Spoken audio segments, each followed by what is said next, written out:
আজকে আমি আর আম্মু মিলে বাসায় টক দই বানাবো। আম্মুকে আমি বললাম আমার প্রতিদিন সকালে উঠে টক দই খাইতে হবে। আম্মু বলল বাইরে থেকে কিনতে হবে না, আমি বাসাতেই তোকে টক দই বানায় দিচ্ছি। প্রথমে আম্মু ফ্রিজে রাখা দুধ বের করলো। এই দুধটা নানির বাসার থেকে দিছিল আগের দিন আম্মু যখন নানির বাসায় গেছিল। প্রথমে আম্মু দুধটা ভালো করে বিটার দিয়ে বিট করে নিল। এই জিনিসটা হাত দিয়েও করা যায়, কিন্তু বিটার দিয়ে জিনিসটা ইজি হয়। এরপর দই বানানোর জন্য আম্মু এর আগে একটা মেশিন কিনছিল, সেই মেশিনটা এখন বের করে নিছে। এই মেশিনের মধ্যে দেখলাম কাচের অনেকগুলা ছোট ছোট বয়ম। এইটার প্রসেসিংটা আমি পরে দেখাচ্ছি। অনেকক্ষণ বিট করার পরে দেখা যাচ্ছে যে দুধে একটু তেল তেল মতো দেখা যাচ্ছে, তার মানে বিট করলে দুধটা যেমন দেখা যায় আর কি। এরপরে আম্মু অল্প একটু দই বের করে নিল। আম্মু বলল যে আমার কাছে এখন মিষ্টি দই আছে, তাই মিষ্টি দই দিয়ে তোকে টক দই বানায় দিচ্ছি। ব্যাপারটা কিন্তু সেমই আর কি, এইটার যে ব্যাকটেরিয়াটা আছে সেই ব্যাকটেরিয়াটা লাগে আর কি। আমরা এখানে দুধটাও বেশি টাইম জ্বালাচ্ছি না, আর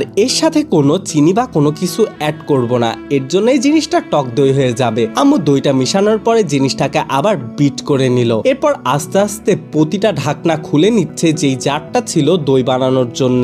একে একে প্রতিটা জার ভরে দিল এই দুধ দিয়ে। জিনিসটা দেখতে কিন্তু সুন্দরই লাগতেছে। এরপর ঢাকনা দিয়ে আটকায় দিল। এই দইয়ের মেশিনটা এখন অন করে দিচ্ছে। মেইন জিনিসটা হচ্ছে পুরা রাত ধরে এর মধ্যে হালকা হালকা করে হিট যাবে। দইটা মূলত আস্তে আস্তে হিটে সারা রাত ধরে হয়। সকাল হয়ে গেছে, সকালবেলা উঠে এখন দই বের করলাম। দই দেখা যাচ্ছে যে উপরে হালকা হালকা পানি জমছে আর নিচে পুরাটা দই। আমি এখন একটা চামচ দিয়ে দইটা তুলে নিব।